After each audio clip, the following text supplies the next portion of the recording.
Alhamdulillah para jemaah yang kami hormati, mungkin soalan itu ialah dia puasa tetapi tak sembahyang. Dia puasa tetapi tak sembahyang. Dalam pengalaman saya sebagai seorang Muslim sejak saya memeluk agama Islam, saya telah berpuasa Alhamdulillah, tapi banyak pengalaman kerana bila saya berpuasa balik ke rumah keluarga yang belum Muslim. Jadi ibu saya pun siapkan minuman untuk saya minum. Dia tahu puasa tak boleh makan, dia ingat minum boleh.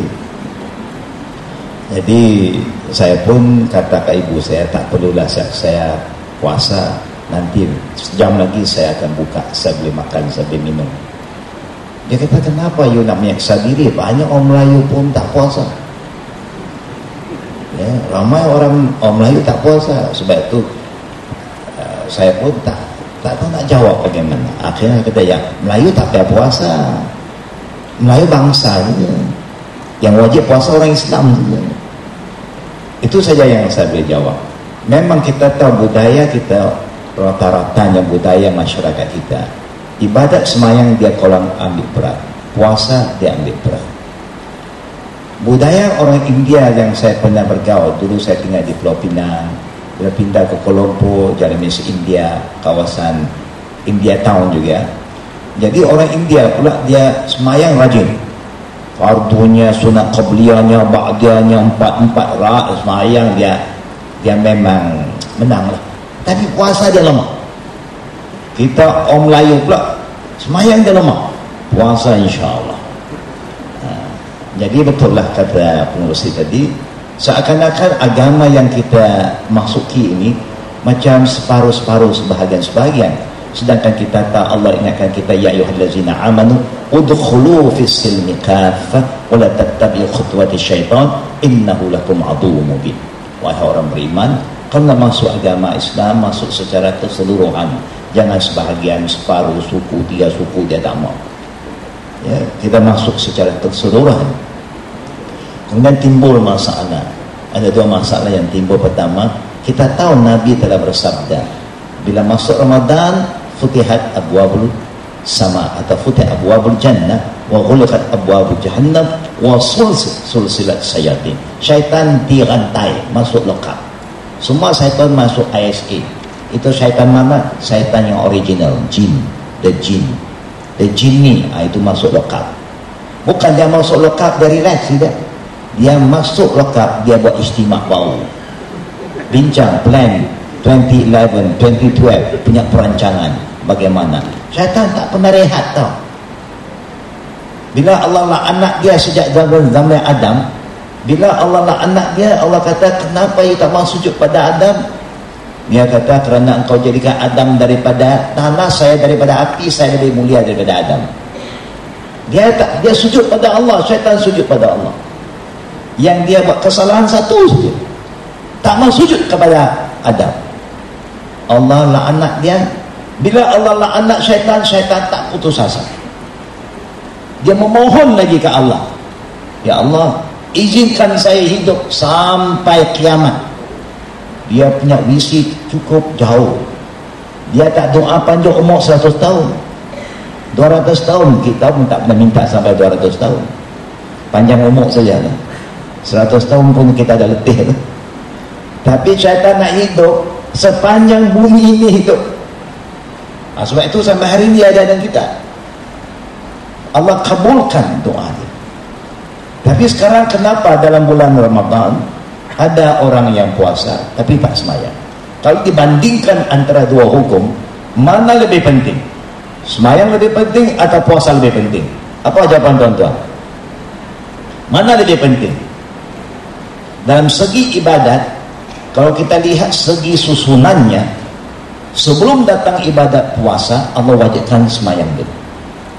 Salat diwajibkan di Mekah waktu Isra Mi'raj 2 tahun sebelum Hijriah. Ramadan diwajibkan lepas hijrah. Kerana ikut, kalau kita tak dapat jaga salat, kita mesti gagal dalam Ramadan. Kita sambut, tapi sambut secara adat, tidak dengan iman. Sedangkan Nabi kata, man shoma Ramadhana imanan wa ihtisaban ghufira lahu ma taqaddama min dzambi. Siapa yang sambut Ramadan dan penuh keimanan dengan keikhlasan, jaga segala tertibnya, segala kehendak segala peraturan puasa, insya-Allah hasilnya Allah ampunkan dosa-dosa yang lalu. Tapi sekarang kita lihat suasana itu masih berterusan, puasa, tapi tak banyak perubahan. Tak makan, tapi mulut bertahan juga. Ya, maki orang jalan juga, mengata jalan juga. Sepatutnya lagi puasa, lagi kuatlah penahanan niatannya. Puasanya sepatutnya orang marah, lagi marah. Nanti marah ke isteri pun kena marah, anak pun kena marah. Jangan tak dengar cakap ayah sedang puasa tau. Wah, puasa buat dia marah. Sepatutnya puasa jadikan kita orang lebih sabar. Semua terbalik kita. Kerana kita sambut ibadat puasa bukan dengan cara yang disyaratkan oleh Islam, secara adab. No spiritual value, just physical orang kata. Sebab itu kita perlu ada perubahan. Hanya saya ingin tambah sikit tentang syaitan ni. Syaitan ni tuan-tuan, memang kalau macam Dr. Fadlan kata, bulan puasa syaitan tak ada. Tapi kita tengok macam ada. Bukan? Masih mengata orang, masih mencuri, masih orang minum arak, masih orang buat macam-macam. Mungkin dia kontrol siang itu dia jadi baik. Ya, kerana dia puasa, malam dia nak masuk karaoke. Tak sedikit juga orang nyanyi bulan puasa. Sebab tu orang ngaji nyanyi juga. Dulu saya tahu waktu saya mula-mula puasa first year, memang berat. Lepas tu semayang lagi berat. Pasal imam yang jadi imam saya itu orang hafiz, dia semayang 8.30 start tarawih sampai 12, 3 jam 3 jam lebih dia sedap baca pasal dia hafiz kan. Kita satu surah pun tak hafal, ngomong kan, berpeluh lah kita. Sepanjang solat di belakang imam berkutuk dia. Apalah ya, imam ni tak ada otak kan dia, tak fikir ke makmum ni. You sedap-sedap you hafal tak apa, kita ni 3 suku belakang ni tak hafal Quran. Minggu depan esok dah hijrah lah. Masjid itu hijrah masjid lain, cari masjid baru, jumpa masjid 1.5 jam. Ini best. Jalan lagi. Kita orang muda kan, kayu best ke masjid, ke hijrah, masjid ke masjid Isra dan Mi'raj kita. Lepas tu sampai satu masjid, Masya Allah, semayang Qiyam Ramadan 23 rakaat, setengah jam habis. Itu yang buat kita orang muda seronok. Kita kata ini imam memang specialized in Qiyam Ramadan. Half an hour clear. Mana tidak clear, express punya kan. Sedangkan semayang terawih artinya semayang rehat-rehat. Semayang terawih arti semayang rehat, bukan express. Secara ringkasnya tuan-tuan, sepatutnya bulan Ramadan bawa perubahan. Kalau kita dulu masih banyak syirik-syirik, bulan Ramadan dapat meninggalkan kita dari alam syirik kepada tauhid. Kalau dulu kita malas, bulan Ramadan lebih rajin. Dulu kita kedekut, bulan Ramadan kita lebih caring, lebih sharing. Kalau bulan Ramadan dulu kita, sebelum Ramadan kita bid'ah khurafat, sekarang Ramadan kita nak ikut sunnah Nabi. Apa yang Nabi mau kita buat, kita nak ikut. Kalau bulan Ramadan dulu, belum Ramadan semua haram, semua jalan, semua boleh kan ya, ada istilah semua boleh ya. Jadi mengata pun boleh, mengopat pun boleh ya, bohong pun boleh. Ramadan kita perlu berubah daripada yang haram kepada yang halal, daripada tak tutup aurat kepada tutup aurat. Akhirnya secara ringkas, cantik kalau kita jadikan Ramadan tahun ini kita berpisah dengan la darar wala dirar. Tuan-tuan dan puan-puan pernah hafal hadis ini tidak? Kita sayang Nabi tidak? Sayang Nabi tidak? Sayang kan? Sayang Allah tidak? Saya tak dengar lagi. Sayang Allah tidak? Sayang. Sebab itu kita hafal Quran. Hafal Quran tak? Hafal Quran tidak? Takkan tak hafal Fatihah, takkan tak hafal. Saya tak kata hafal semua Quran. Saya tanya hafal Quran tidak? InsyaAllah Al-Fatihah, Alhamdulillah. InsyaAllah Qul huwallah, InsyaAllah Qul ya ayyuhal kafirun, wal asri inna a'taina. Yang minimum lah ya. Yang orang Melayu panggil apa? Surah lazim. Saya dulu belajar Quran di Malaysia. Saya pergi negeri Arab, saya jumpa tu guru, saya kata, tu guru, ini tolong ajar saya surah lazim. Tu guru pun terkejut. Surah lazim mana you belajar? Kita rata-rata Malaysia kata surah lazim. Dia pun buka Quran, tunjuk saya mana ada satu surah lazim. Saya pun cek Al-Baqarah, Imran, Nisa, At-Taubah, macam-macam. Tak ada surah lazim. Ini bagaimana? Rupa-rupanya bila kata lazim, standard orang Nusantara, standard kita wadduha ke bawah, wadduha ke bawah. We are specialized in wadduha ke bawah. Jadi kalau kita dulu korang membaca Quran, kita rajin baca Quran ya, contohnya ya, ada perubahan ya. Apa yang penting, we go for the quality. Walaupun sedikit kita baca, tetapi biarlah kita khusyuk, kita faham. Sebab itu sembahyang qiyam Ramadan ini contohnya, kalau kita qiyam, saya takut begini, kita buat satu yang wajib, tinggal yang wajib. Kadang-kadang orang Islam yang puasa ni, saudara pengusi, orang-orang puasa ini qiyam pun dia jaga, fardu dia tak jaga, qiyam dia jaga. Kerana lepas qiyam ada morai, lepas fardu tak ada morai. Jadi kita semangat, ini semangat makan actually. Jadi kalau ada semayang, ada morai, di situ ada orang kan? Jadi akhirnya wajib dia tak buat, sunat dia buat. Saya takut satu saja, Nabi telah bersabda, innallaha la yaqbalu tatawwa'a hatta tuaddi faridah. Allah tak akan terima amalan sunat kalau yang wajib belum ditunaikan. Jadi bila orang balik pada soalan, bila orang tanya bagaimana orang Islam semayang tetapi tidak jaga aurat, kita perlu buat perubahan lah. Kalau masih tak ada perubahan, that means we fail lah di saat Ramadan. There must be orang kata apa, some changes in our life. Yang be a new you. Sebab itu kita nak sambut hari raya. Hari raya itu kita panggil apa? Aidul Fitr. Juga boleh diterjemahkan, Aid ini artinya kembali, Fitr artinya kembali pada fitrah kita. Sepatutnya kita berubah. Siapa yang belum semayang, saya doakan supaya mereka mulai semayang. Semayang fardu pun cukup. Ingat, Islam itu mudah, macam Ustaz Dr. Fadlan bilang. Zaman Nabi, saya nak akhiri dengan satu ucapan. Lepas itu saya akan balik pada satu soalan yang saya tanya tadi, tak saya sambung kerana saya nak akhiri dengan hadis itu.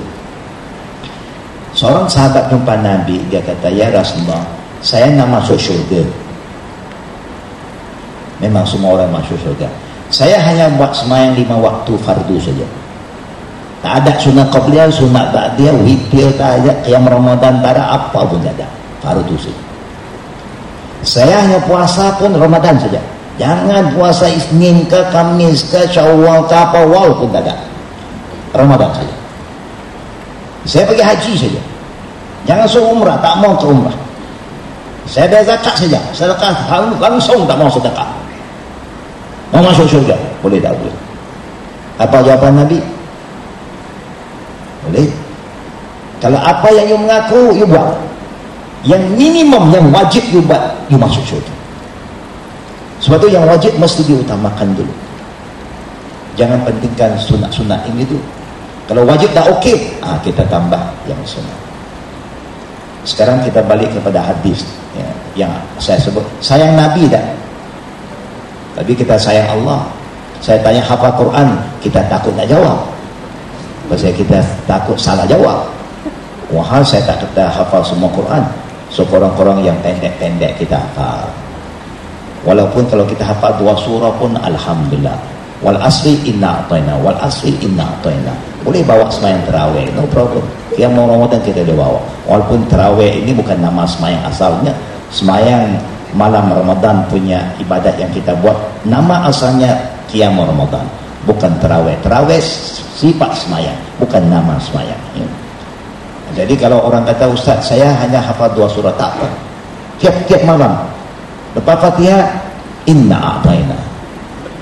Dan kedua, qul huwallah. Sepanjang Ramadan, inna a'tayna qul huwallah, inna a'tayna qul huwallah. Sah semayang. Sah tak? Alhamdulillah. Itu khusyuk pun alhamdulillah. Daripada panjang-panjang lalai. Sayang Nabi tak? Sayang Nabi tak tuan-tuan? Saya tak dengar suara. Sayang Nabi tak? Sayang. Alhamdulillah. Hafal hadis Nabi tak? Hafalkan. Nah, saya nak ajak tuan-tuan perempuan hafal satu hadis yang paling pendek. Pasal kita suka yang pendek-pendek kan, semua short. Kita memang kalau nak yang pendek tapi pahala dia maksimum. Ya. Dengar baik-baik, saya baca sekali. Bila saya baca kali kedua, saya minta jemaah ikut.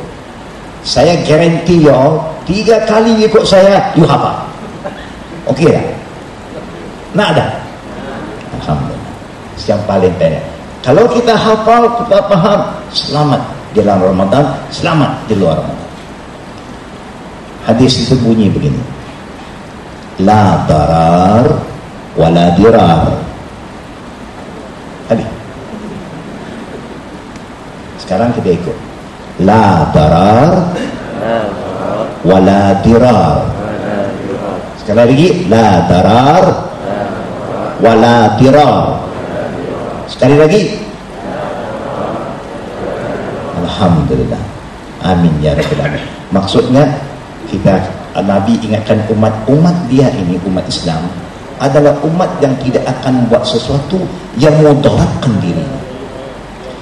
Apa yang mudaratkan diri, tinggal. Anything negative, tinggal.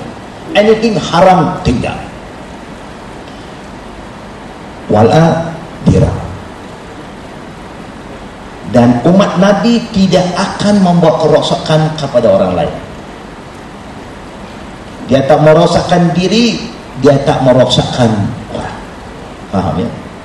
Selalu umat Islam selalu buat kebaikan, dia tak buat keburukan kepada orang. Semua yang baik saja. Jadi begitulah harapan kita, bahawa Ramadan tahun ini menjadikan kita umat yang la darar. Sekali lagi, la darar. Alhamdulillah. Tidak mudaratkan diri.